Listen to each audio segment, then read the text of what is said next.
Halo Egerian, ini adalah episode pertama dari Eger Pods. Ya sebenarnya ini kayak podcastnya punya Eger ya.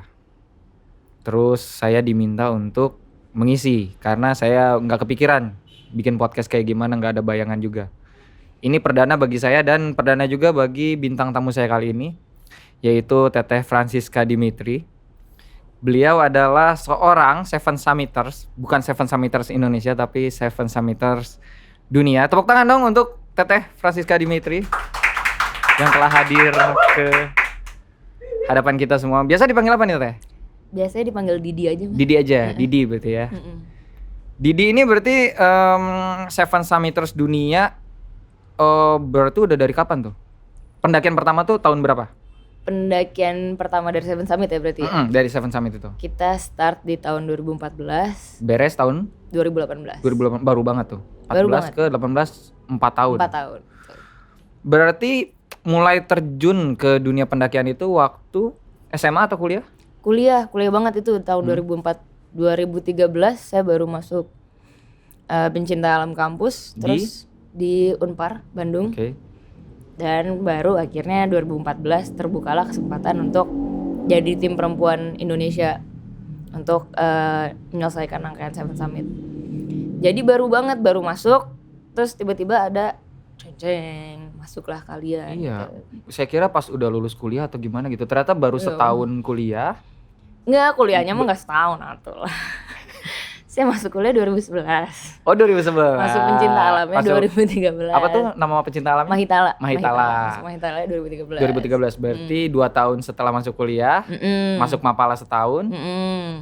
Berarti 2014 pas masa-masa skripsi dong harusnya. Tahun ketiga nggak langsung skripsi sih, harusnya itu waktu itu KKN? seminar. Seminar. Iya, satu mata kuliah sebelum skripsi, jadi lagi seminar. Kuliah ngambil Hubungan internasional. HI. Berarti dulu gimana ceritanya sih bisa tergabung dalam tim Gunung Pertama Pak Kartens atau Gunung Pertama Kartens. Kartens. Itu 2014-nya. 2014-nya. Gimana sih ceritanya kok bisa gitu?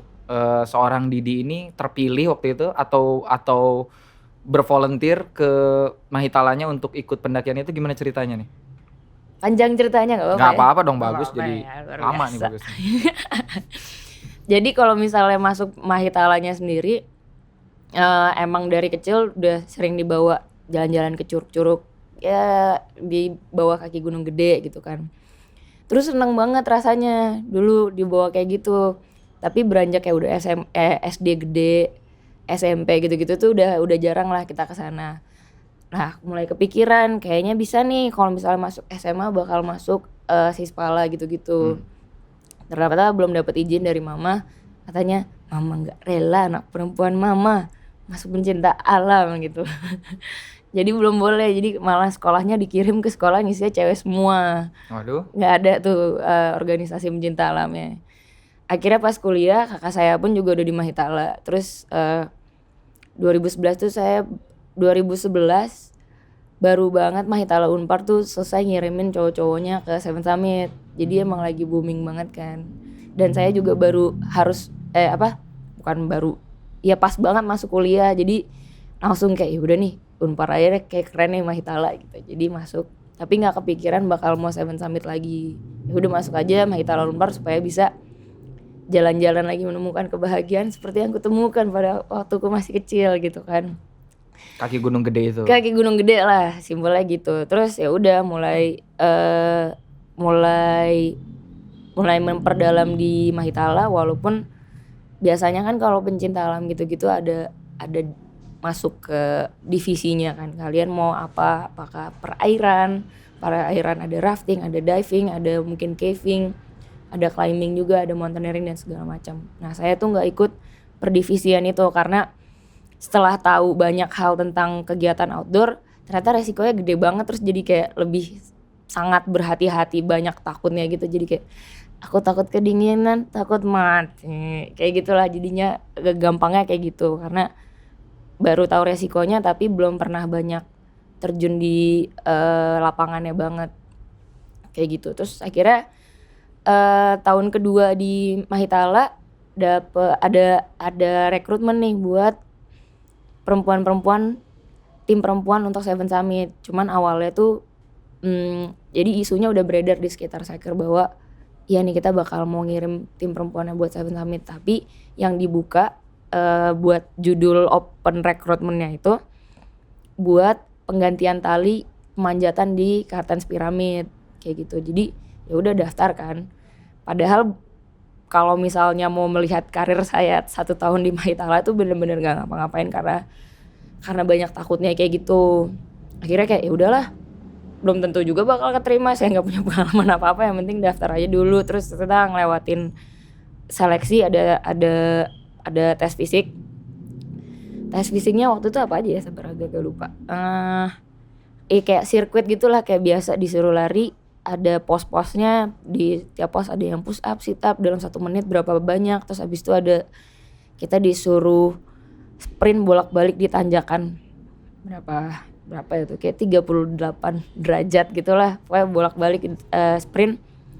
Terus habis itu setelah ada tes fisiknya ada wawancara mulai ditanyain gimana kalau misalnya kamu mau ikut ekspedisi ini, rencana kuliahnya kayak gimana, komitmennya kayak gimana kalau misalnya ternyata waktu yang dibutuhkan lebih panjang dan segala macam, izin sama orang tua dan segala macam embel-embelnya kayak gimana, itu ditanyain. Terus udah ternyata kepilihnya 4 awalnya Mas. Awalnya kita kepilihnya 4 cewek. Ada saya, Hilda, Karo, Vika kayak gitu. Itu sih kalau misalnya pertama kali terjun ke Mahitala terus bisa masuk ke dalam si tim Seven Summiter. Berarti benar-benar dipilih dari merekanya ya, dari Mahitalanya, dari seniornya berarti? Dari Mahitalanya, dari seniornya yang udah pernah Yang lebih dulu berangkat? Yang lebih dulu berangkat. Gitu. Nah itu waktu itu akhirnya kepilih, orang tua gimana? Kan orang tua termasuk yang ngelarang tuh waktu masih SMA ya? Masih SMA bener Mas. Gimana cara meyakinkan mereka nih? Nah jadi itu kocak sih, jadi sebenarnya ini agak tidak boleh ditiru, cuman cerita aja lah ya, karena pengalaman aja gitu. Banyak yang suka tahu nih kalau misalnya ikut pencinta alam gak akan diizinin sama orang tua. Kakak saya yang pertama pun, yang cowok pun juga gak izin. Jadi diklat biasanya tanda tangan palsu gitu kan, temen sendiri tanda tanganan gitu kan. Terus nggak ada yang tahu lah, pokoknya orang rumah nggak ada yang tahu dia ikut pencinta alam, sampai akhirnya dia ikut ekspedisi lumayan besar di tahun 2009. Dan orang tua diundang semuanya, jadi kayak mau nggak mau lah, lu kaget selama ini kayak gini, oh yaudah deh nggak apa-apa, toh mau bikin ekspedisi besar yang kasarnya memang memberikan apa ya, data baru buat pendakian Indonesia dan segala macamnya. Waktu itu pendakiannya di Pegunungan Sudirman, di Papua juga, pokoknya deretannya Kartens dan gunung-gunung sekitarnya kayak gitu. Itu satu. Terus kakak saya yang kedua cewek juga, dia gitu juga diam-diam nggak ngomong, terus minta tolong kakak saya buat yang cowok buat tanda tanganin, nggak ngomong. Terus tiba-tiba pas pelantikan diklatnya orang tua dipanggil buat hadirin upacara pelantikan. Terus kaget lagi kan, lah lu hilang 2 minggu ternyata di sini gitu. Akhirnya papa mama kayak, udah ya adek kalau mau ikut, saya anak paling bungsu kebetulan, adek kalau mau ikut kayak gituan nggak usah pakai sembunyi-sembunyi, bilang aja langsung. Terus ya udah, sebenarnya mama tuh pas SMA emang belum bolehin karena menurut dia masih kecil. Terus kayak udah kuliah sebenarnya dia udah nggak bisa berbuat apa-apa lagi, karena satu kuliahnya udah jauh banget dari rumah di Bandung, rumah saya di Tangerang. Jadi ya udah nggak apa-apa, yang penting bilang kayak gitu. Terus kalau misalnya soal ekspedisinya, emang dari Mahitalanya sendiri waktu itu bilang kalau misalnya mau daftar, first thing first yang lo lakuin adalah izin dulu ke orang tua lu, baru lu boleh ikut seleksinya kayak gitu. Jadi emang udah diomongin dulu ke orang tua, kita ada ekspedisi seperti ini yang mungkin memakan waktu selama ini, ada resikonya seperti ini, tapi gainnya juga kayak gini gitu. Jadi ngejelasin semuanya. Dan dari orang tua sih ya udah nggak apa-apa kalau misalnya kamu maunya kayak gitu, cuman tanggung jawab pertama kamu adalah sekolah, jadi jangan sampai sekolahnya terbengkalai kayak gitu sih sebenarnya. Jadinya orang tuanya nggak terlalu khawatir. Ya nggak terlalu khawatir dan nggak terlalu rebek lah buatnya buat minta restu, minta izin. Tapi itu berarti si kuliahnya terbengkalai nggak? Ya terbengkalai sih sebenarnya. Iya kan? Tadi sebenarnya ya terbengkalai. Bener terbengkalai. Soalnya saya tuh angkatan 2011. Terus lulusnya Lulus tapi lulus. lulus kok, lulus. Lulusnya tuh di 2019 awal. Jadi Oh baru ya? Luar biasa sekali. Baru makanya. Kayak gitu. Terus gimana ya? Setelah itu kan tadi awalnya kan. Terus setelah berjalan ternyata kan maksudnya nggak bisa selancar yang kita harapkan karena emang satu persiapannya butuh waktu yang emang besar. Saya tadi dari yang belum pernah naik gunung sama sekali terus tiba-tiba ujuk-ujuk disuruh langsung naik Kartens gitu kan kasarnya. Dan mau naik Seven Summit berarti persiapannya butuh lebih banyak lagi kan. Satu itu, kemudian biayanya yang emang nggak sedikit. Jadi kita juga bergantung sama pihak ketiga yang yang willing dan emang mau ngebantu ekspedisinya.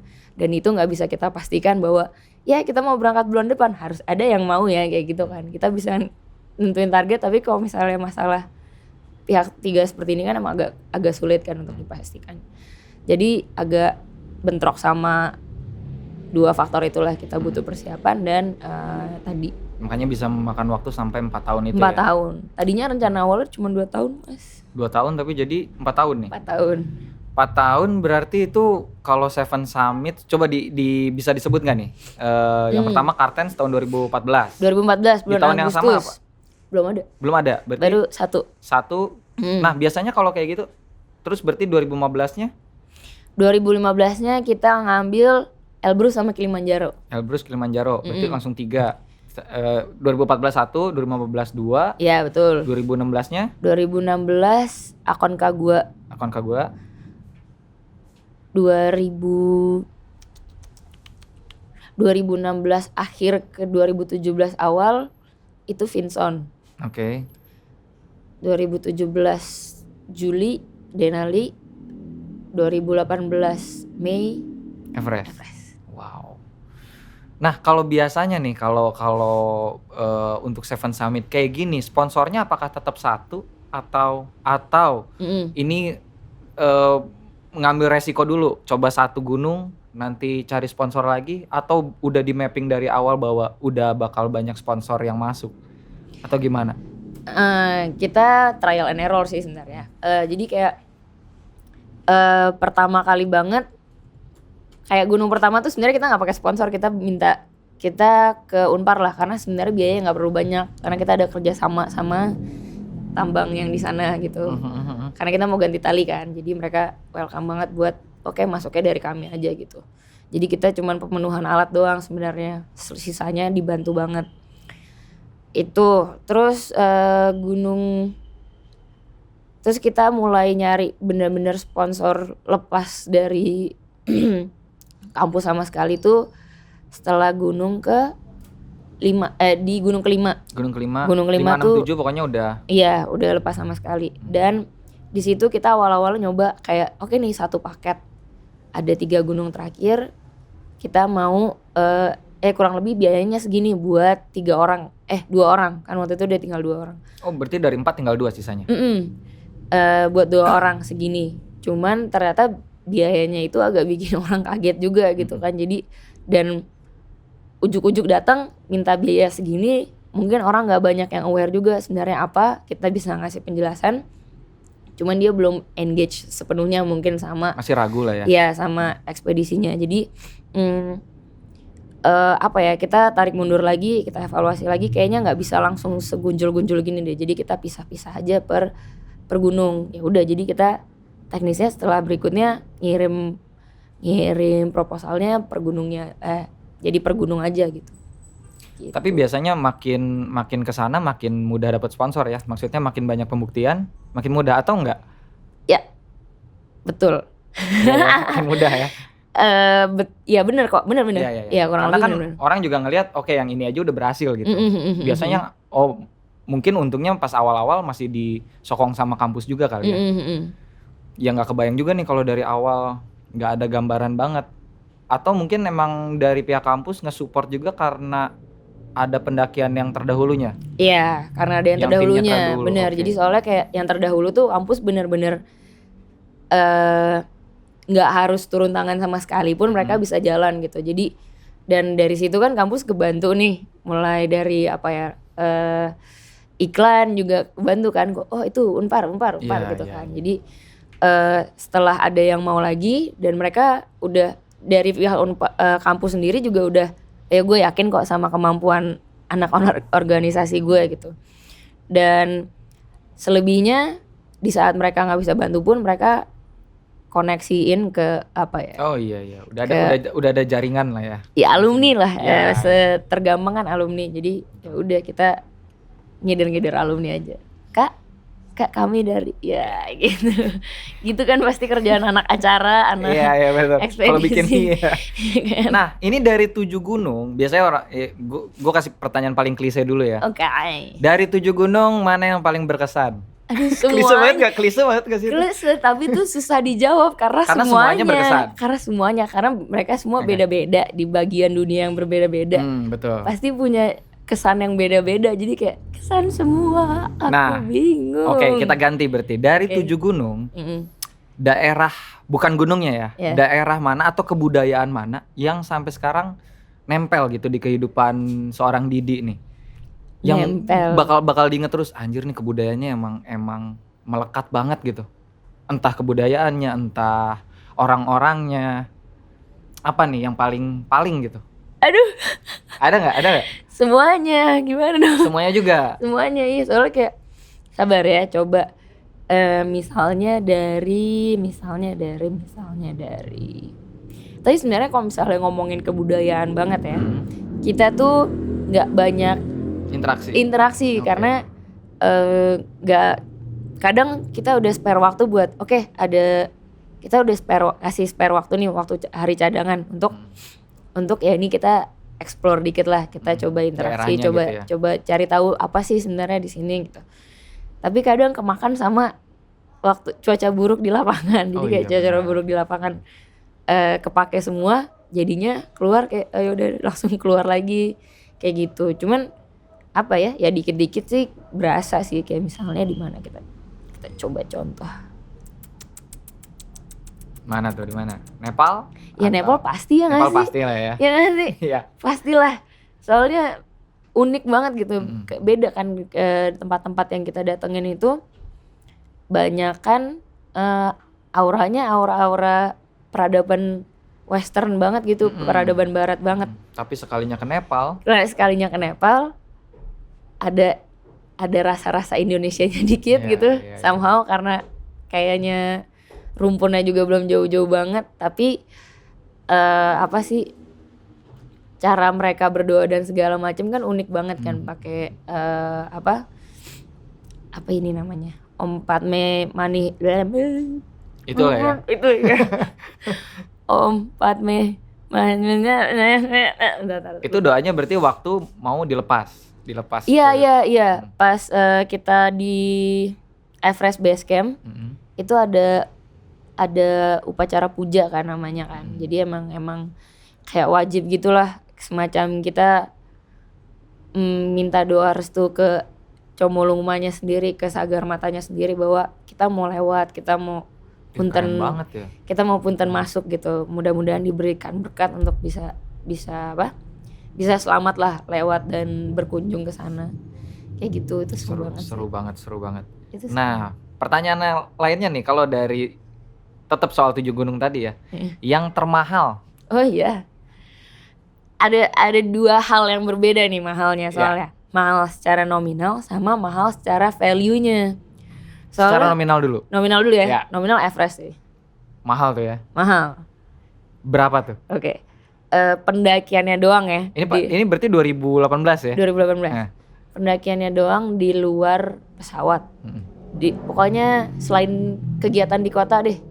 Selain kegiatan di kota itu satu orang pendaki 70.000 USD. Which Itu berapa tuh? means Coba berapa itu? 1,2 M. Iya. Wow, seorang. Iya, Itu baru di kehidupan di gunung kehidupan di untuk gunung. pendakian. Kehidupan di gunung.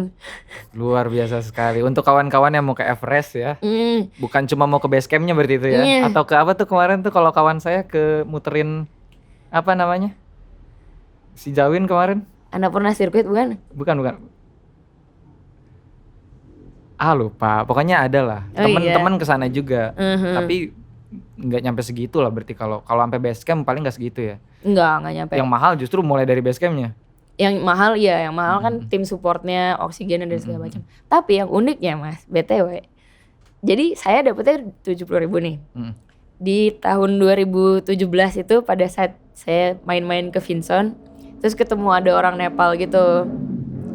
Tapi orang Nepalnya bukan orang Nepal gunung, orang Nepal apa sih sebutannya? Orang Nepal kota lah, kayaknya kasarnya. Nah dia nawarin, iya mau nggak ke Everest sama saya lewat selatan, tapi harganya 25.000.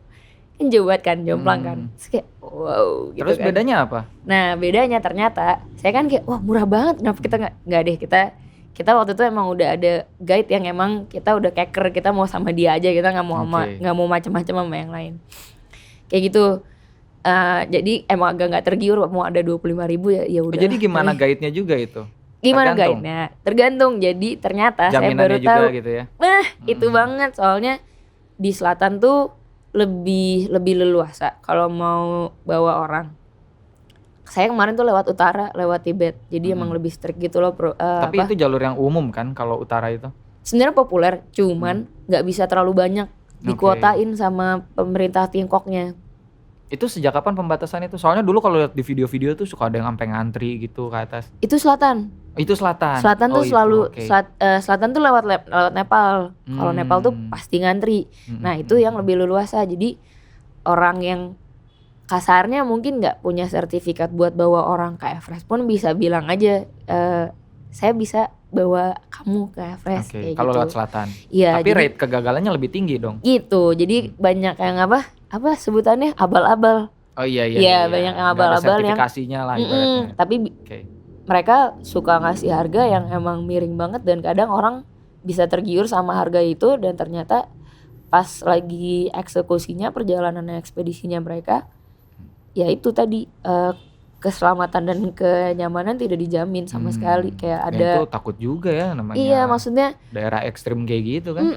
botol oksigen tuh nggak terjamin yang mereka bilang mungkin servisnya gue ada segini misalnya di atas camp kalau saya di atas camp 3 tuh at least saya punya 4 botol Untuk seorang.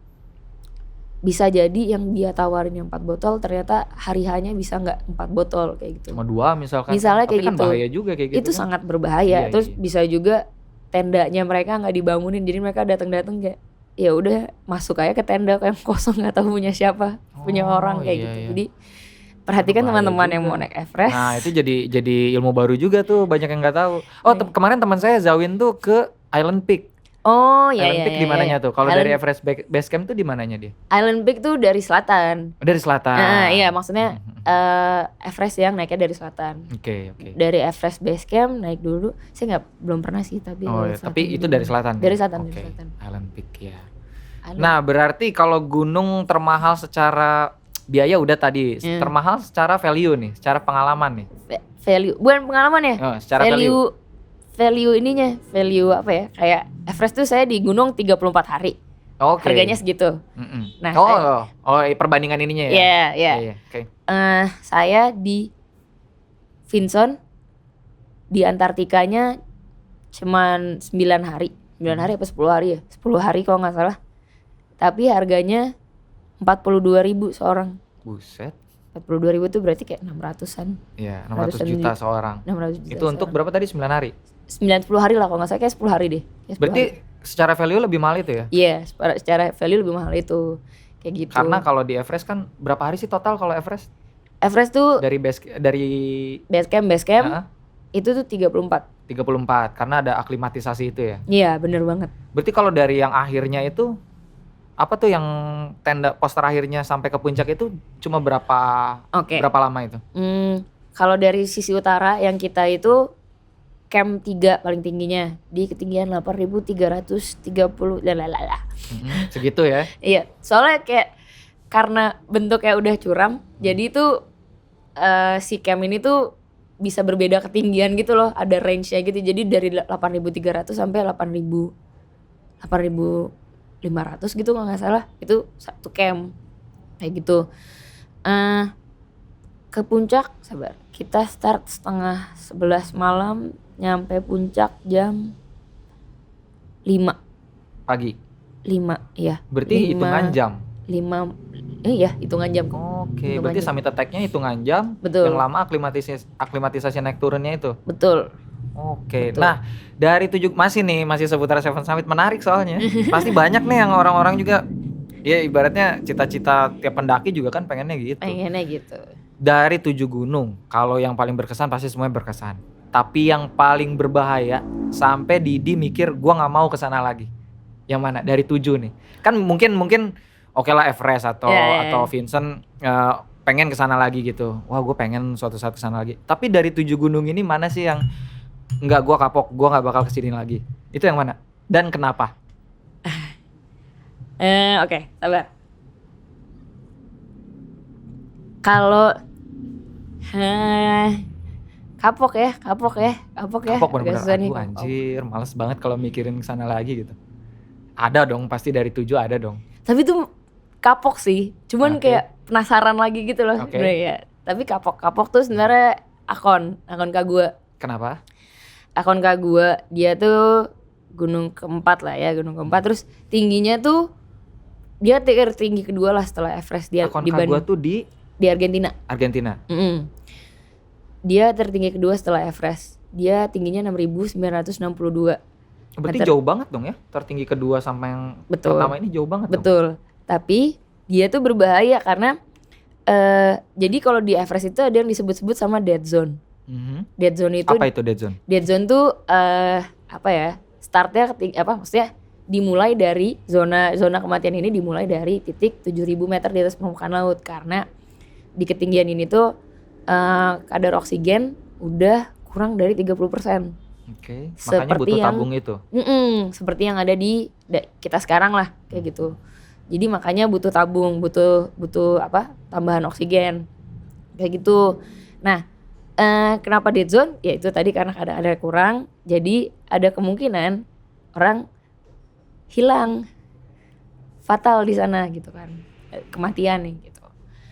Nah, si akon Kak gua tingginya 6962, jadi dia tipis-tipis sebenarnya sama udah dead zone. hampir dead zone tuh. Iya, kayak gitu.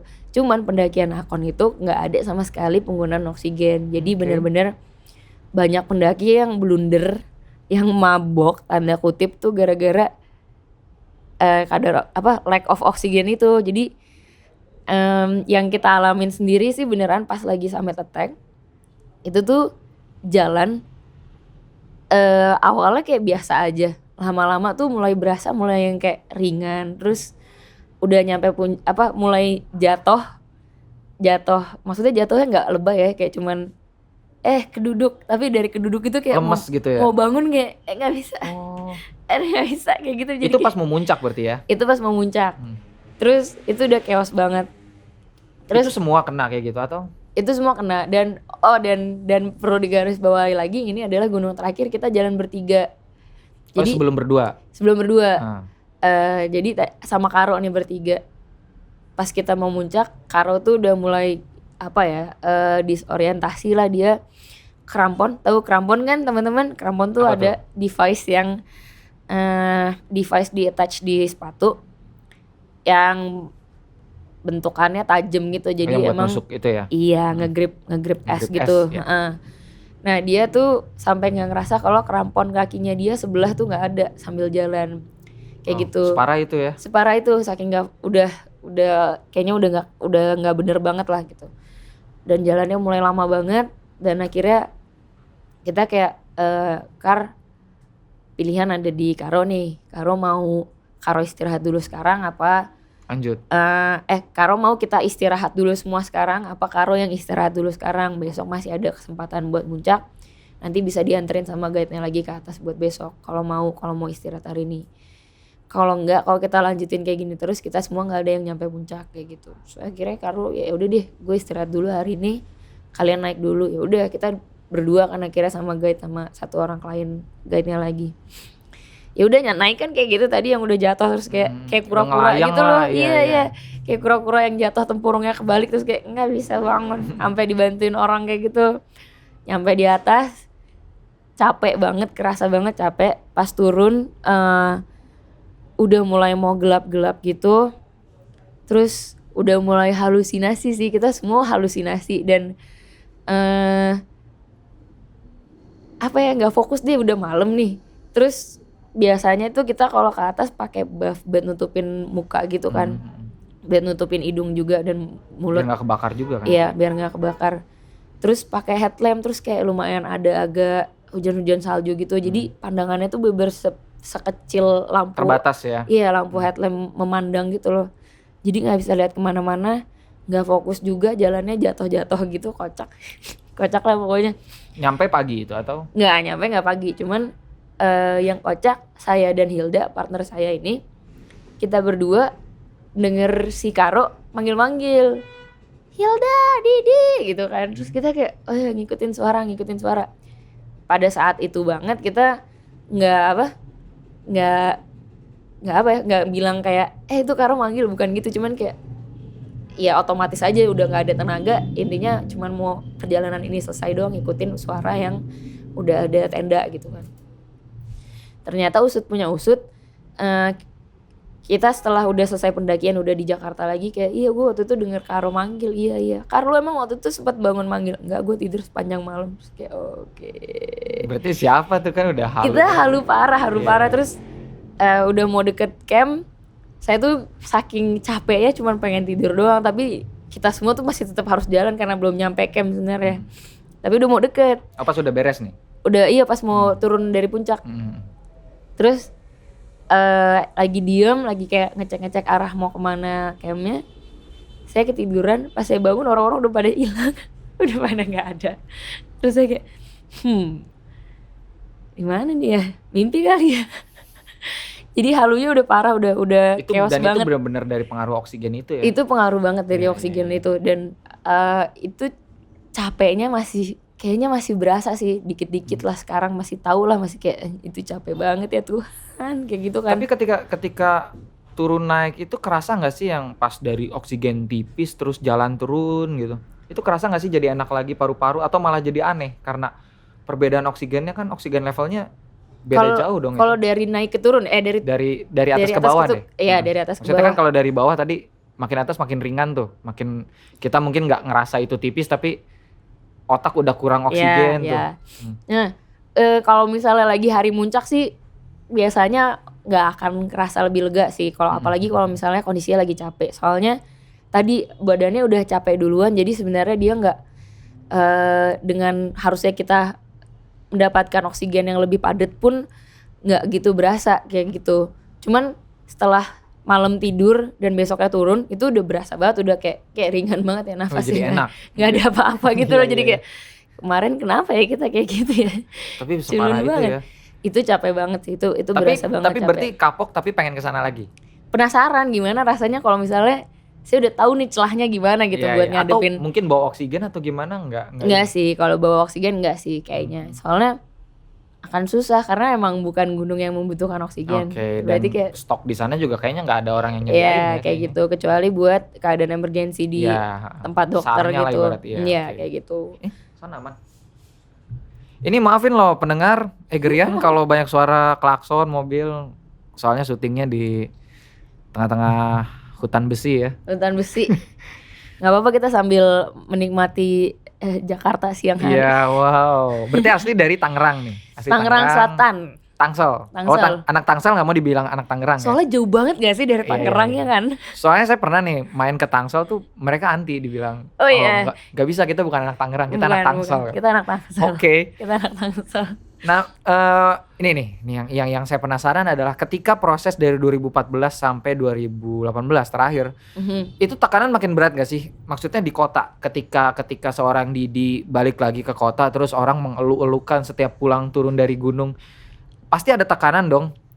Gua harus naik lagi ke gunung yang lain, dan orang-orang makin memberi tekanan pada pundak Didi nih. Lu harus berhasil karena lu udah berhasil 3, lu harus berhasil di keempat. Atau ada nggak sih perasaan kayak gitu, makin aduh gua nggak boleh gagal nih, makin banyak malah makin aduh gimana kalau gua gagal, ada nggak sih? Ya gimana ya, mungkin karena emang udah pembawaan dari awal sih, bahwa saya juga agak lupa sih gimana dibawanya sama orang-orang sekitar, bahwa ya kalian harus usaha semaksimal mungkin tapi jangan lupain safety dan jangan lupain enjoy-nya, karena kalau misalnya nggak enjoy, fix ini semua akan jadi beban doang gitu buat kalian gitu kan. Saya lupa di awalnya tuh dibangunnya kayak gimana, cuman yang benar-benar berasa suatu beban buat kami berdua sih lebih tepatnya. Ya saya juga pasti gitu kan, jadi beban tuh pas ke Denali. Denali itu gunung ke-6. Oke, udah tinggal berdua tuh ya? Tinggal berdua, ke-6. Karena kenapa? Karena kita kalau ngobrol-ngobrol sama kakak-kakak senior, mulai dari Kang Huda, Kang Kueceng, Kak Ian, Hiro lah, ini konsultan kita yang orang Jepang yang selalu kita hire ini. Oh, iya benar. Dipakai secara positif. Betul, dipakai secara profesional. Iya. Ya. Itu selalu bilang kalau Everest bukan yang tersusah kok, tenang aja gitu. Terus kita kayak apa? Gimana ceritanya? Yang tersusah menurut mereka itu adalah Denali. Kenapa? Karena Denali itu nggak ada support yang ngebantu lah. Kita harus bawa barang semua sendiri, dan dia tuh perbedaan dari base-nya ke puncaknya tuh lebih jauh daripada base-nya Everest ke puncaknya Everest, kayak gitu. Dan kondisinya iyalah cuacanya ekstrim, medan glacier semua. Jadi ada glacier itu adalah ya es ya. Bongkahan es itu yang kalau siang jadi panas ya. Karena mantul ya. Betul. Nah, antara satu glacier ke glacier yang lain tuh ada kopong gitu dan jadi jurang bentukannya. Nah, kalau misalnya itu ketutup salju dan cuacanya cukup dingin, jadinya jembatan kita bisa lewatin. Kalau misalnya cuacanya panas, itu ngebuka jadi Leleh jurang. Ya itu ya. Waduh. Kayak gitu. Nah, itu tuh di Denali kayak gitu. Jadi pas ke Denali tuh kita udah bersiap sekuat tenaga. Dari luar sih nggak ada, maksudnya dari informasi yang kita dapatkan aja bahwa Denali ada yang tersulit, dan kita suka apa malah ya? jadi deg-degan ya? Iya, suka self doubtingnya kenceng banget gitu. Iya. Kayak gimana ya gitu. Terus akhirnya ya udah kita balik lagi ke enjoy. Kalau kita nggak enjoy, kita nggak bakal, intinya ada sesuatu hal yang nggak baik lah terjadi kalau misalnya kita nggak enjoy. Kalau cuman ngebawa ini jadi tekanan doang. Dan yang saking konyolnya, karena kita saking takutnya dan penuh tekanan kayak gini, kita berdua bikin nazar gitu. Nazar kan bukan bahasanya benar ya? Nazar ya, nazar gitu kayak kita bikin nazar kalau misalnya kita berhasil, kita mau melakukan apa gitu. Dan dapat nazarnya dulu. Nah, saya kalau misalnya lewat kalau Denalinya lolos, saya cepakin rambut jadinya. Terus kayak ya udah lah ya. Atau dicepakin waktu itu? Cepakin. Buset. Cepakin akhirnya gimana, udah janji kan. Tapi jadi ya udah lah ya gitu. Jadi udah, enggak sih sebenarnya. Gitu. Iya, karena awalnya kayak emang pengen penasaran cepakin rambut, cuman kayak masih takut gitu loh, kayak takut-takut aja gitu. Jadi memakai kesempatan ini di saat stake-nya besar. Ya udah nih taruhan aku gitu kasarnya nih. Gitu. Iya. Dan emang sempet agak hampir nggak jadi juga muncak kita, karena hari Summit Day si guide-nya kayak kalian berdua capek deh, kita puter aja yuk. Terus kita kayak kok masih digituin gitu.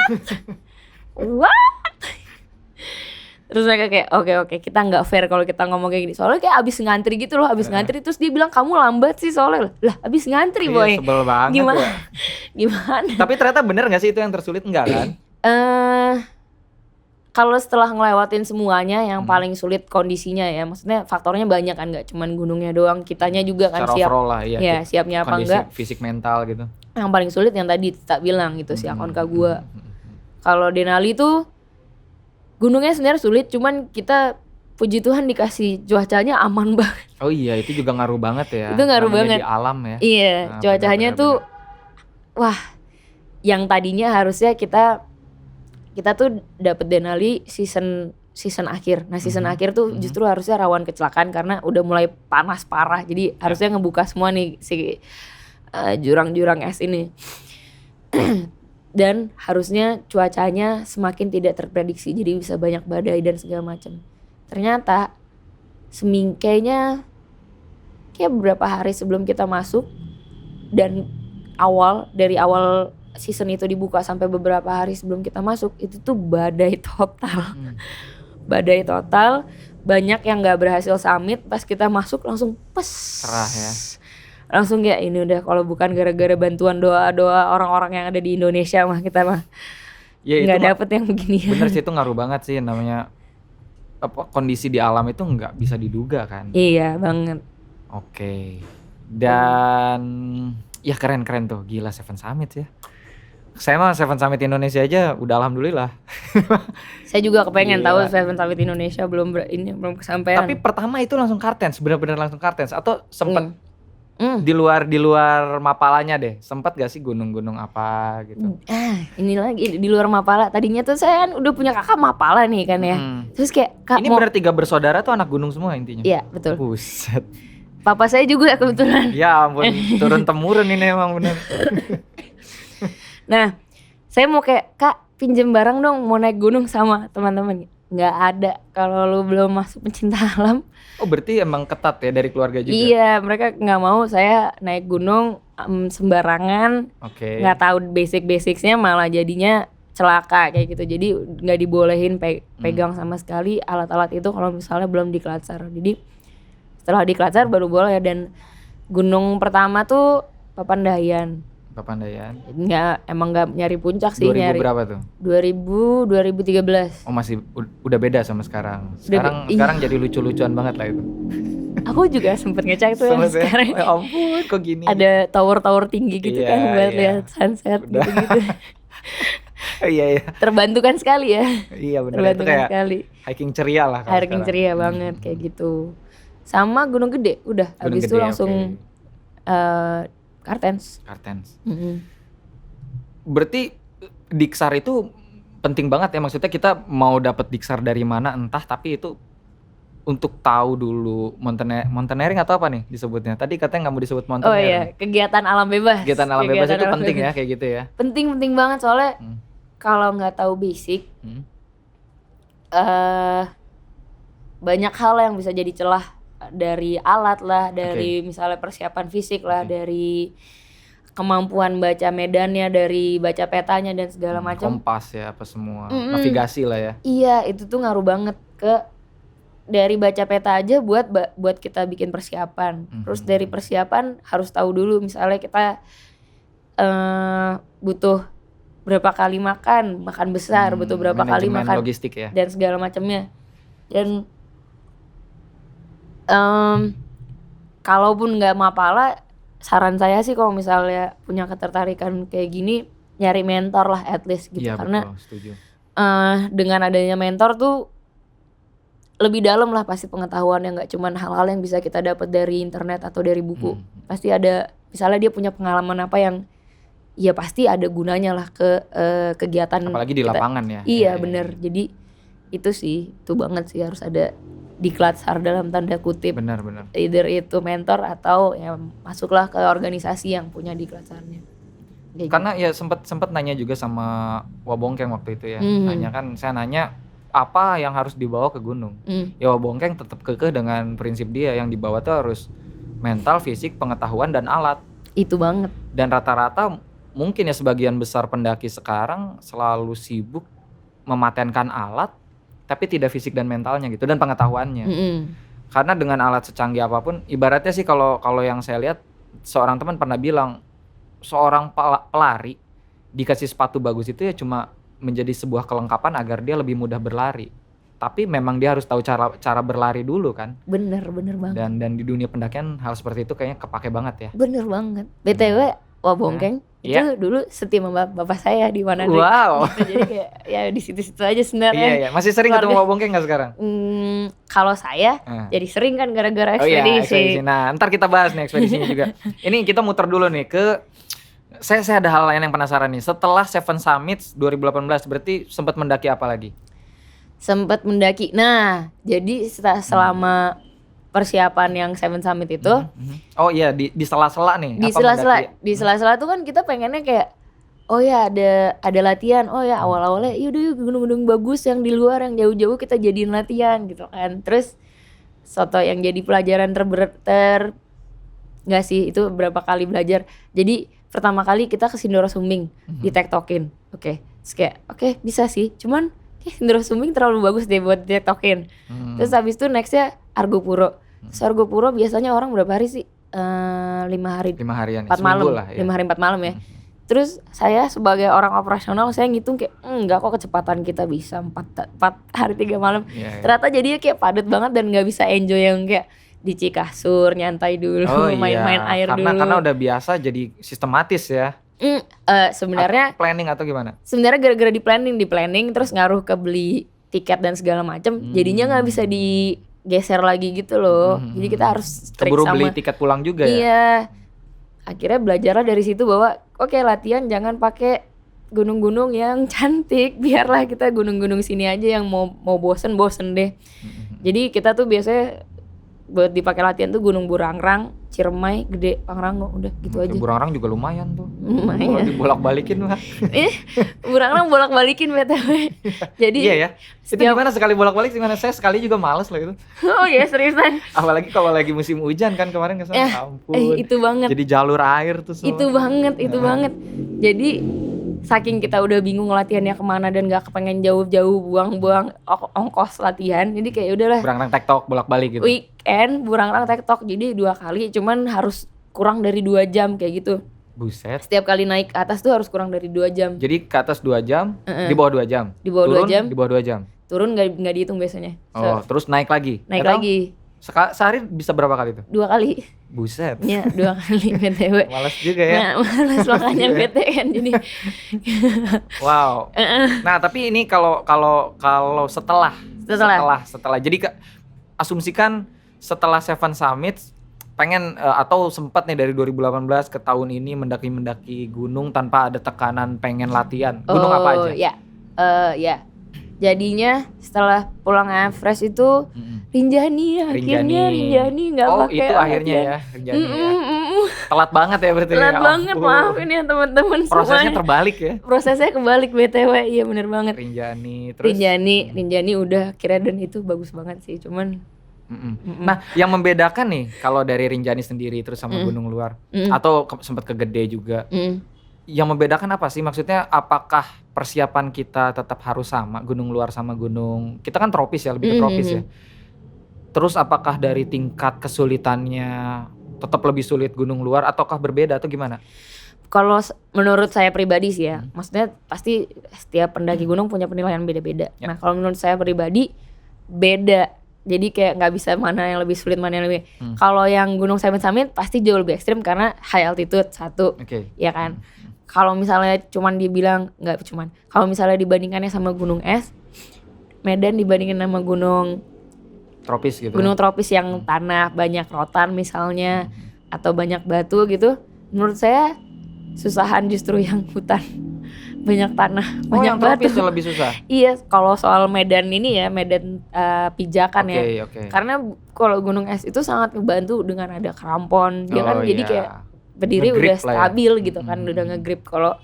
Kalau gunung yang tanah atau batu kan ada yang kalau misalnya puncaknya Rinjani, puncaknya Semeru, 1 kali nanjak, 2 kali turun, kayak gitu kan. Iya. Bayangkan jadi itu ya. bete. Terus tanah belum lagi kalau misalnya hujan licin dan segala macam. Jadi beda kategori sama sekali. Jadi nggak bisa dibilang mana yang lebih susah dan mana yang emang lebih. udah beda ini ya. Beda aja banget iya. Ya. Dari cuaca juga kali ya, kan gunung tropis serba salah kayaknya. Banget. Panas, mau pakai jaket keringetan, dibuka bingung juga ya. Bener. Ya, belum lagi kalau gunung tropis tuh hujan tuh. Aduh, malas banget. Ultimate. Pakai jas hujan salah, nggak pakai salah. Dan kalau udah basah tuh biasanya gampang banget kedinginan dan jadi gampang bego gitu kan. Iya. Lebih ke mental, jadi malas. Iya banget. Aduh. Kalau gunung es kan, dingin, tambah jaket. Terus jalannya terus gitu. Iya, dinginnya bukan dingin basah, dinginnya tuh dingin udaranya gitu. Di kita kan lembab banget ya gunung-gunung di Indonesia. Iya banget, di sana kering. Jadi ya gitulah, unik lah, suka Nyamanan kalau nggak ada hujan. Iyalah pasti. Berarti nggak bisa disamain ya. Nggak bisa Orang-orang disamain, juga nggak bisa disamain. mungkin nggak bisa menganggap remeh juga ya. Nggak Tetap bisa, ya pendakian ke iya. gunung manapun harus tetap diteliti dari awal ya persiapannya. Bener Sempat banget. gak sih yang kalau saya lihat di baca-baca di Google atau sempet lihat film yang Everest juga tuh ada yang namanya acute mountain sickness Yap. atau apa tuh hipotermia yang benar-benar udah bukan gejala tuh. Sempet kena atau sempet ngelihat gak sih yang kayak gitu orang lain ada yang kena AMS? Kalau AMS sih saya pernah kena justru. Pernah gimana tuh tanda-tandanya gimana? Tanda-tanda. Wow. Wow. Kita mulai pusing. Maaf Pusing. ya Mas. Awalnya Maaf ya. pusing. Awalnya pusing. Terus Hmm, kedua baper. Toto baper. tahu-tahu baper. Ya, Itu bukan AMS. bukan baper. Gimana sih? Itu galau ya namanya. Itu galau Itu itu. galau. Jadi yang pertama kali ngerasa AMS tuh pasti Akartens kan. Awalnya dibilang selalu diingatkan kayak kalau mulai pusing jangan ditahan ya, bilang aja gitu kalau pusing. Oke, siap. Awalnya kayak enggak, aku kuat. Lama-lama kayak aku pusing. Pas udah mulai Ngomong, pusing tapi akhirnya ngomong. akhirnya pusing, terus kayak udah mulai kerasa di kepala belakang. Terus udah pusing doang, terus dikira pusing doang, terus dikasih ya udah minum yang banyak, pas saatnya makan, ngeliat makan udah nggak nafsu banget, bener-bener kayak Bener-bener. kayak gitu Kayaknya kan. udah error aja gitu fungsi badan ya. Udah error, udah ke shutdown perutnya Iya, malas juga gitu kan. Iya banget itu. Terus habis itu ini tidurnya gelisah gitu, nggak bisa tidur bener. Itu sih kalau AMS, tapi belum sampai yang parah. Oke. Kalau ngelihat orang parah pernah nggak ya? Nggak sih, nggak Oh, pernah ya, sih. jangan Tapi sih. sampai si tahap nggak mau makan, mual muntah Itu ya. biasanya hilang iya, dalam berapa lama tuh kalau tahap yang baru awal aja ibaratnya? Kalau masih yang ringan ya, kalau masih ringan biasanya seharian. Kalau misalnya udah mulai pusing, biasanya yang saya lakukan udah mulai tahu nih kalau misalnya udah mulai pusing, ya udah paksain pokoknya semua masuk ke dalam mulut, air, makanan semua harus masuk. Terus Prinsipnya udah bukan lagi keinginan ya, iya, kebutuhan itu buat kebutuhan. badan. Udah makan tuh bukan kemewahan, keharusan. Iya, keharusan, benar. Keharusan. Terus ya jangan dipakai diem doang, harus gerak, harus jalan-jalan Benar sih itu. walaupun cuman ya ringan-ringan aja lah sekitar camp gitu, ya penting gerak, jangan dibawa tidur justru, karena kalau misalnya dibawa tidur nanti bangun malah pusing lagi, soalnya badan kita butuh lah dicobain, ngerasain gerakin, terus kayak oh ya kayak gini Menyesuaikan rasanya lagi ya, iya kayak gitu. Kasarnya Itu penyebab AMS apa sih? penyebab AMS itu karena kurangnya oksigen sih sebenarnya. Overall kok kurangnya oksigen, cuman bisa diambil maksudnya ya kan AMS biasanya kena di high altitude, kurangnya oksigen. Nah bisa terjadi di high altitude kalau misalnya kurang minum, karena minum kan sumber oksigen juga kan sebenarnya. Iya benar. Iya kan, jadi kalau misalnya kurang minum bisa tuh mulai pusing-pusing dan segala macam. Jadi biar saya kebetulan model-model yang nggak bisa banget tahan pipis gitu ya, tapi kayak Jadi suka malas minum. nggak udah iya, tapi akhirnya lama-kelamaan kayak nggak bisa, males, ya udahlah. Harus membiasakan. Ya udahlah. Dan emang daripada- rata-rata kawan-kawan pendakian juga suka gitu, bawa minum, malas minum. Karena kadang kita nggak ngerasa haus kan kalau Iya. lagi jalan di gunung, Iya. apalagi dingin. Apalagi cuek aja. dingin, Tahu-tahu nggak berasa. dehidrasi sebenarnya itu Iya. badannya. Bener ya Iya itu. banget. Kalau saya sih waktu itu menyiasatinya dikasih tahu sama Kang Nana tuh waktu dulu, ya Kang anak-anak IS tuh. Dibilang juga kalau minum tuh ya kalau udah jadi kebutuhan, setidaknya kalau kita nggak ngerasa haus, dijadwal aja tuh. Iya banget. Jadwal aja paling gampang tuh, di alarm aja di jam. Karena kita kadang nggak ngerasa haus, tapi sebenarnya badan kita butuh. Iya juga ya kata saya. Dan jadi kebiasaan sampai sekarang. Mau cuma 3 teguk per 15 menit atau setengah jam misalkan, tapi kan ada terus nih. Karena itu yang kita pakai kan. Bener banget. Itu buat kawan-kawan juga tuh. Dan kita lanjut nih ya. Ini masih ada waktu nih. Masih dong. Saya kan nggak tahu nih perdana nih. Sebenarnya kita sama-sama perdana di sini. Perdana kita. Perdana podcast. Siapa tahu ada keuntungannya, nanti saya tinggalkan Egerpod. Saya bikin sendiri. Yang penting belajar dulu ya. Belajar dulu kan, bener kan? Bener. Nah ini keresahan terhadap pandangan. Ya kalau kan nggak bisa dimungkiri ya, maksudnya seorang perempuan di dunia pendakian itu kan bisa dibilang jumlahnya lebih kecil ya dibandingin Betul. laki-laki gitu. Eh Keresahannya apa sih yang dihadapi di dunia pendakian sebagai seorang perempuan? Apakah kadang jadi dianggap remeh atau selama ini gitu hidup di dunia pendakian ini? Aha. Sebenarnya karena nggak tahu ininya sih, nggak tahu apa, punten dikit. Karena nggak ada figurnya yang buat, maksudnya belum terlalu banyak figur yang bisa Oke. dicontoh, kebayang Iya, nggak sih, iya. yang buat diserap ilmunya kayak gitu. Apalagi eh kalau pendakian, apalagi pendakian gunung es tuh cepet banget apa ya, teknologinya semua berkembang tuh bisa dalam 1 tahun berubah terus gitu kan. Jadi mungkin ada alat, jadi ada alat nih ceritanya buat cewek-cewek, misalnya ya, salah satu alatnya kita ada yang namanya P-funnel. P-funnel tuh kayak corong buat cewek bisa berdiri secara bisa pipis secara berdiri. Oke, iya. Jadi kadang kan kita pakai harness nih di gunung-gunung kayak gini, jadi nggak bisa buka celana sepenuhnya seperti cewek kalau misalnya buang air kecil pada umumnya. Dikasihlah bantuan P-funnel. Nah, buat P-funnel aja saya nyari tahu, ketemu pendaki cewek yang dari macam-macam negara lah, ada dari Rusia tak tanyain, dari Jepang tak tanyain, dari Malaysia pun tak tanyain, teh kalau misalnya buang air kecil gimana teh gitu kan. Ya pakai ini aja deh. Oh gitu, gimana caranya? Kan Saking nggak ada yang ngasih tahu berarti karena di sini. iya kayak gitu kan, karena hal-hal kecil yang kayak gitulah yang Iya, sebenarnya tapi kadang itu suka penting kan? penting Iya, iya. banget gitu kan. Sampai akhirnya belajar ini pun saya baru tahu banget kemarin sama Kak Putri juga barengan bahwa oh P-funnel model yang kayak gini yang jauh lebih efektif daripada yang saya udah punya. Oh, ada kayak model-modelnya. Ada modelnya lagi yang Saya kayak sebenarnya nggak tahu bentuknya, nanti mungkin saya googling juga ya. ya kayak Berarti kan itu betapa minimnya pengetahuan, maksudnya hal-hal kecil kayak gitu, tapi kan fungsi organ tubuh pada pria dan wanita beda ya. Dan Itu hal-hal kayak banget. gitu dilupain ya sebenarnya. itu yang jadi buat saya keresahannya itu. Jadi Oke, kayak oke. mau belajar dari siapa nih soal kayak gini, soalnya nggak ada yang langsung di sini gitu. Tapi akhirnya pelan-pelan, dan udah makin banyak juga kan pendaki-pendaki cewek nih ya nggak sih, jadi kita makin banyak sharing terus makin banyak tahu Iya, juga kayak seru, gimana seru. nih penyelesaiannya. Dan kalau misalnya diremehin sih nggak serem sih, cuman bukan diremehin masalahnya, Nggak dipikirin. bukan kayak kalau zaman dulu ya pas lagi summit harus bisa nyamain cowok-cowok, bukan diremehin. Itu bukan diremehin kan, harus bisa nyamain cowok-cowok.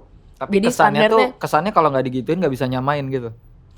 Maksudnya Bukan. kan secara nggak langsung ngomong gitu. bukan gitu. Jadi kayak ada standar fisik nih Mm-mm. yang untuk memastikan, ya sebagai ini aja sih, sebagai tolak ukur aja sih, walaupun nggak bisa memastikan bisa summit apa enggak. Kalian harus ada di sini ya standarnya, ikutin cowok-cowok yang udah berhasil ini. Sebenarnya kayak jauh ya, tapi kan kadang standar cowok-cowok kan beda kan. Iya, Ya benar, kan, jadi kayak oh gitu, kita harus ngejar kayak gitu. Oke. Jadinya tantangan sih, lebih kayak mungkin pressure kali ya dikit ya.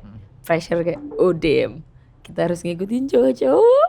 Tapi bisa ya, akhirnya bisa. Akhirnya ya Berhasil dong. insya Allah.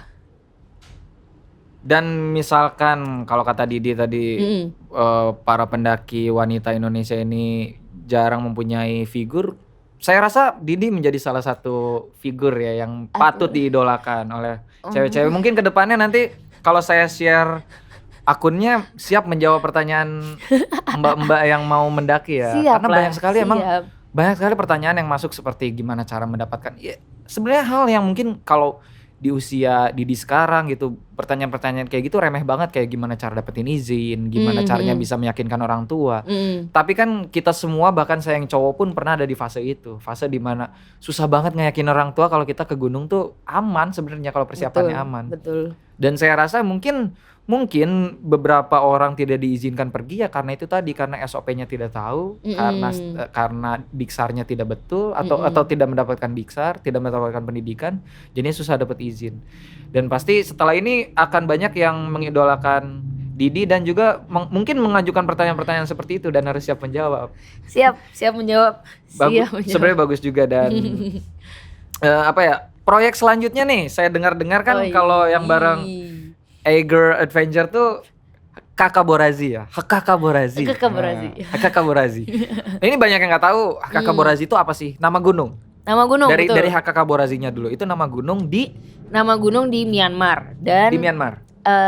Hakaka-Borazi ini adalah juga bagian dari Himalaya, tapi di ujung-ujungnya yang udah ya di daerahnya Myanmar kayak gitu. Oke. Dan apa ya sebutannya orang Myanmar, Razi itu adalah gunung. Razi itu gunung. Jadi Hakka-Borazi dengan namanya sendiri adalah Gunung Hakabo. Artinya? Gunung Hakaka. Gunung Hakakabo. Gunung Hakakabo. Iya, iya, iya. Dan kalau tadi dengar-dengar juga yang kesana, yang mendaki ke sana yang tercatat baru tahun 90 berapa tadi ya? Tahun 97. Terus 2014 ya kalau nggak salah. Itu nggak nyampe puncak ya? Betul. Berarti secara rekor itu yang baru nyampe ke atas itu tahun 97. 97. Itu pendaki dari 97 itu pendaki dari Jepang ditemani sama pendaki Myanmar. itu yang konon katanya berhasil. Itu yang berhasil tahun Oke. 97. Yang 2014 2014 itu ada 3 tim. Iya, sepengetahuan saya ada 3 tim. Jadi ada timnya Nat Geo X TNF, kemudian ada tim NHK stasiun TV dari Jepang. ya. Kemudian satu lagi ada juga tim dari Myanmar kalau nggak salah. Tahun itu juga tahun yang sama. Kayak gitu. Itu tahun 2014 betul. Itu kenapa sih sampai yang 2014 nggak bisa nyampe puncak dan kenapa Gunung Hakaka-Borazi ini dipilih untuk didaki untuk selanjutnya? Oke. Mau mendaki ke sana kan? Betul. Nah, kan? Kenapa gunung itu? Kenapa gunung itu? Karena Dan kenapa pada gagal nih? kenapa pada gagal ya? Nah. Jadi kenapa gunung itu? Karena sebenarnya dia masih seksi banget nih ya nggak sih? Nah, Masih- kenapa tuh seksinya? Kenapa? Seksinya karena belum ada yang berhasil. Maksudnya belum ada yang berhasil lagi ke sana. Dan Gunung Hakaka-Borazi ini tuh uniknya dia kombinasi antara tropis dan juga alpin, tropis dan juga gunung alpin. Oke, tropisnya ada ya. Tropisnya ada dan alpinnya juga ada. Dan Dingin, dua-duanya tuh esnya ada nih. dan dua-duanya di taraf yang berbahaya, kompleks lah hitungannya. Iyalah gila. Kalau yang ngedakinya baru segitu ya bahaya. Ini Bahaya berarti sih. ketiga kan? Kalau dan ketinggiannya berapa sih? Ketinggiannya, jadi sebenarnya ketinggian aslinya itu belum ada yang pernah ngukur benar-benar di atas puncaknya langsung. Yang 97 itu gimana? Yang 97 itu dia belum kayak tahu saya dia belum bawa alat GPS yang mumpuni saat itu untuk berarti bisa teknologi ngukur. masih terbatas. Belum bisa ngukur ketinggiannya secara langsung lah. Kan ngukur ketinggian paling gampang diri di atas ketinggiannya terus gitu kan Pencet. pakai GPS gitu kan. Zaman sekarang tuh. Zaman sekarang gitu. Jadi belum ada tuh yang ngitung seperti itu. Cuman sejauh ini tinggi yang dihitung pakai satelit India itu dia tercatat 5.881 meter di atas permukaan laut. Oke. Gitu. 5.000-an mdpl. 5.000-an mdpl kayak gitu. Dan dari salah satu tim itu yang tahun 2014 ada NG sama TNF, NGX TNF. Mereka tuh kan hampir nyampe nih, tapi nggak nyampe puncak. Mereka kurang lebih ada di 100 atau 200 meter di bawahnya lah. Jadi mereka belum bisa confirm banget, tapi di posisi terakhir mereka bisa bilang kalau iya kurang lebih tebing yang ada di depan kita ini bisa ada tingginya 100 meter ke atas mungkin. Dan si 5881 ini bisa jadi benar. Kurang lebih kayak gitu. Ya hampir 6.000 lah ya itu ya. Hampir 6.000. Jadi lumayan sih kayaknya. Siapa yang mengajukan? Siapa yang Waktu itu? mengajukan? Yang mengajukan nama Hakaka-Borazi ini siapa? Apakah pihak Eigernya? Apakah siapa aja sih yang bakal ke sana? Jadi yang Coba bakal disebut.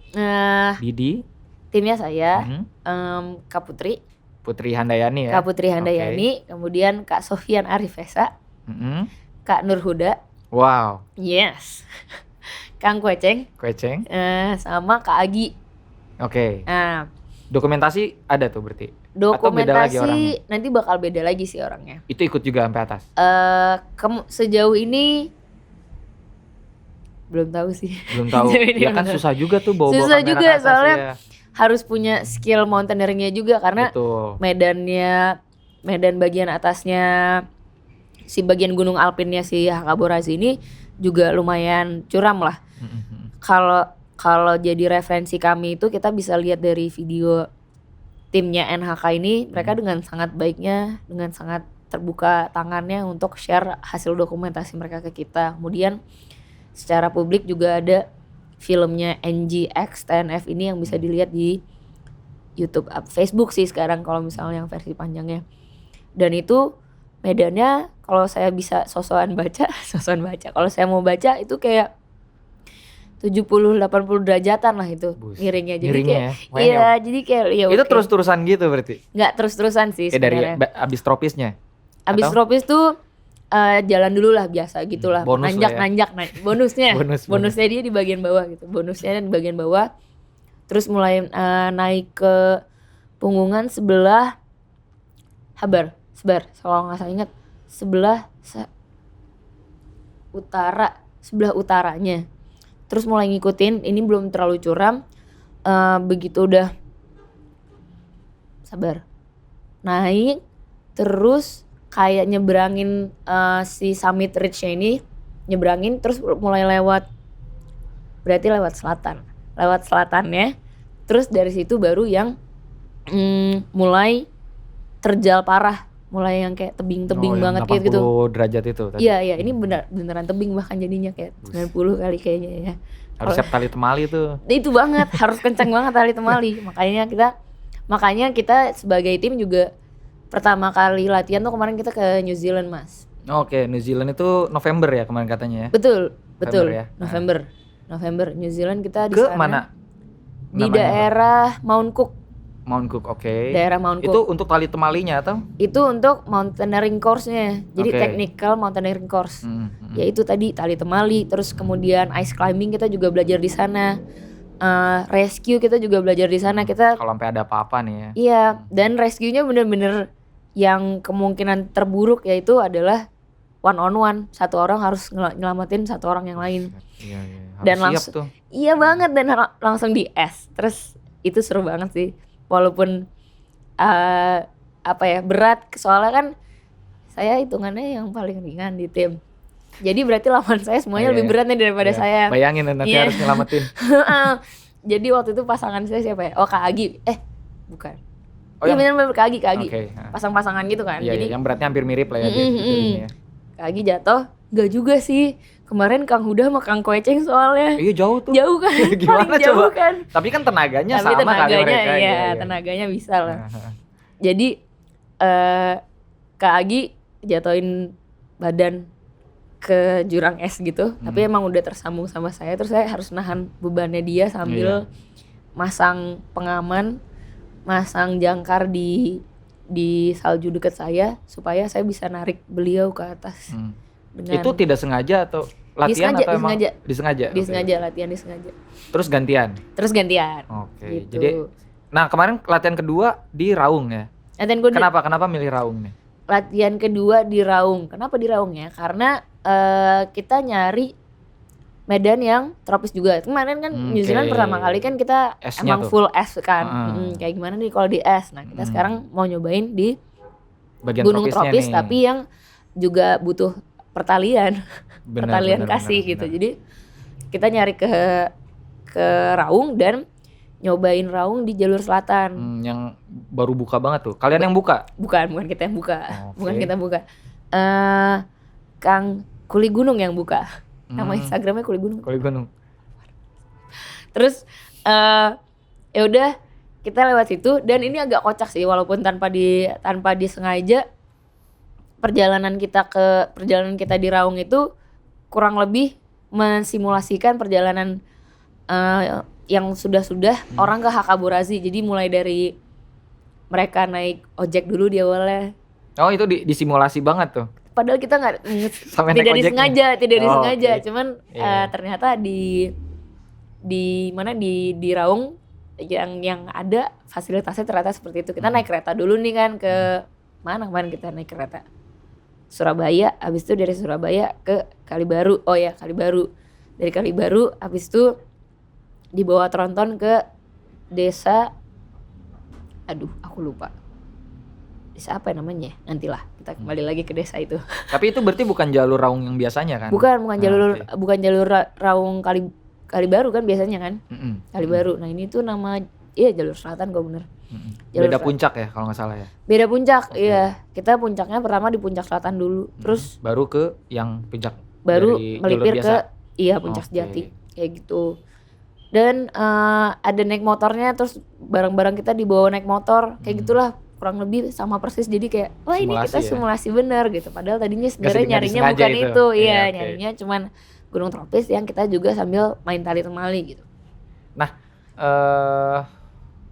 siapa nih yang milih Kakak Borazi itu siapa? Yang milih kenapa harus gunung itu gitu? Siapa nih yang mengajukan? Yang mengajukan ya, kalau saya dengar, karena saya bukan bagian yang memilih kemarin. Oke. Saya Dengar-dengar siapa nih? atlet yang dipilih. Oh iya. Yang dicatut. Yang kemarin milih tuh kayaknya mulai dari Kang Kueceng gitu-gitu deh. Oke. Dari teman-teman Berarti mereka IS yang ya. survei dulu ya. Kang Gali gitu-gitu kan. Jadi emang udah sebenarnya isu si HK Borazi ini udah ada lama sih, udah. Oke. Udah pengen kesana dari dulu gitu. Kalau isunya di Indonesia setahu saya dari tahun 96 pun udah ada yang tertarik kalau nggak Tapi salah. belum. Tapi situasinya yang Oke. gimana ya? Terus keterbatasan informasi mungkin ya. Bisa jadi kan belum ada, kayak kita kan gampang banget cari apa Sekarang segala enak macam. ya. Iya. Enak banget. Jadinya ketunda lama sampai akhirnya muncul dari teman-teman Eger bahwa ini kita coba di medan tropis karena Eger nomor satu di tropis. Iya, tropical kan? adventure. Tropical adventure gitu. Ya, Jadi kita Eger nyari itu, dan tadinya tuh mau di start di tahun 2018 ingat saya. Oke. Cuman mulai ada konflik juga di Myanmarnya. Oh Di iya. di daerah yang kita mau datengin itu dipegangnya sama negara, sama tentara insurgen gitu kalau nggak salah. Tentara pemberontak. Jadi Iya. Dan biasanya kan sembunyi di pegunungan tuh yang gitu-gitu kan. ya, jadi karena takut lah ya, first major kita nggak sangat tidak bisa diprediksi karena ini perihalnya sama politik mereka di dalam sana kan. Jadi jangan kayaknya- sampai lah ada apa-apa. kayaknya waktu itu ditunda dulu dan akhirnya proyeksinya di tahun 2020 ini. 2020. Berarti oke.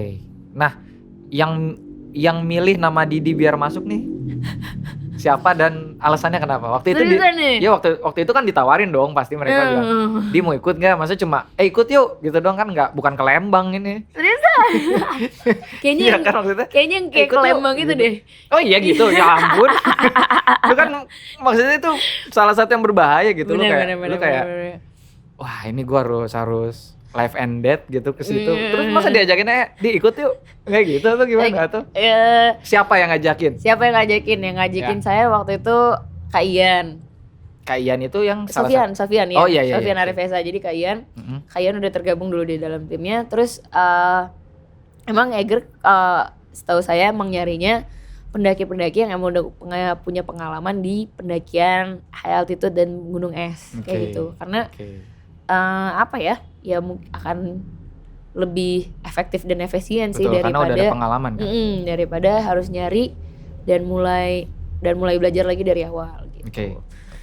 Kurang lebih seperti itu sih, dan diajakin Kak Ian di Kayak gitu emang kayak gitu kayak ngajak ke Lembang. ngajak teman di ini ada ini gini tertarik nggak?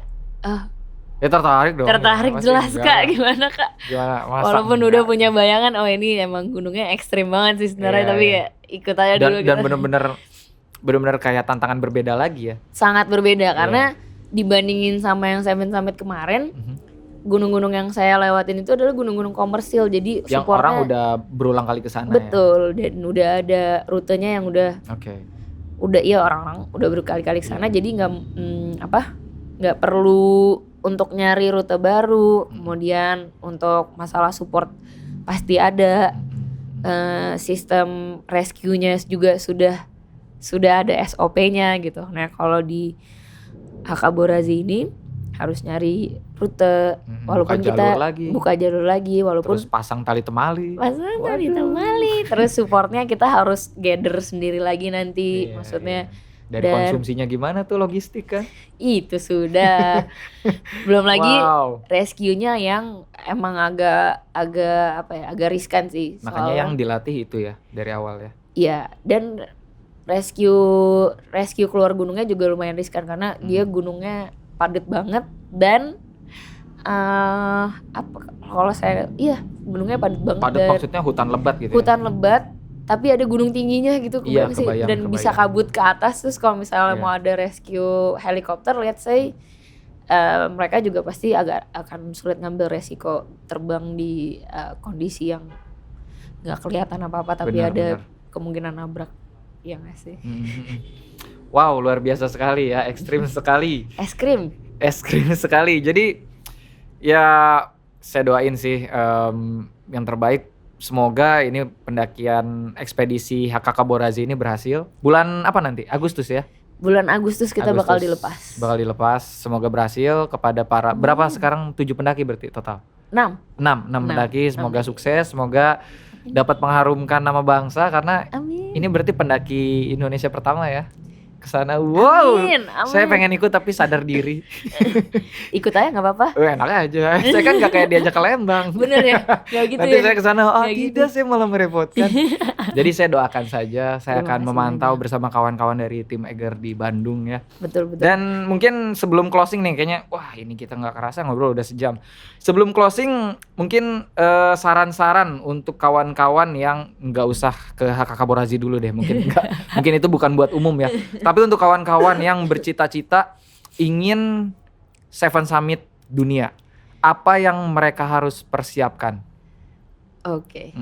Dan pesan apa yang ingin disampaikan kepada kawan-kawan yang ingin banget nih cita-citanya pengen mendaki Seven Summits dunia tapi kayak aduh gue nggak pede, gue belum siap. Oke. Apa yang harus disiapin ya? Yang disiapin pertama hati sepenuhnya, karena pasti nggak akan gampang. Walaupun udah banyak referensi sekarang yang udah ngejalanin gunungnya secara terpisah ataupun jadi satu kesatuan. Pasti ada banyak banget sekarang referensi, dari dalam negeri pun juga ada banyak. Cuman tetap nggak akan mudah karena medannya bukan medan kehidupan kita mendaki gunung di Indonesia. Satu, mesti banyak belajar, mesti banyak nyari taunya, dan biayanya nggak akan murah. Jadi harus punya hati banget yang kuat kalau misalnya mau punya cita-cita untuk Seven Summit itu. Dan kalau misalnya ada yang mau mulai tapi nggak kepede, percayalah semua pasti bisa. Soalnya menurut saya sendiri juga awalnya yang tadi kita nggak pernah naik gunung apa-apa, itu cuman Papandayan Gede. Tapi dengan dengan persiapan dan latihan dan banyak harus gali pengetahuannya sendiri. Ternyata toh saya ada di sini, sudah berdiri, sudah lewat 1,5 tahun kurang lebih, udah menyelesaikan Seven Summit itu.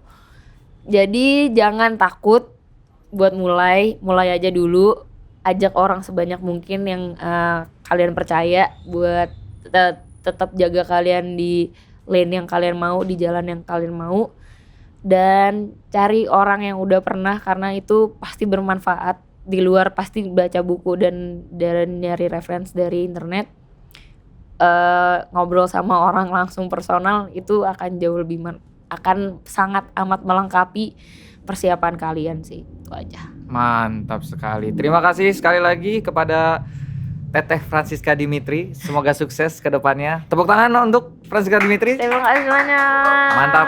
Kali ini kita tutup dulu Eger Pod. Sampai sekian. Kita ketemu di episode yang lainnya. Salam Egerian Lestari. Selamat ini.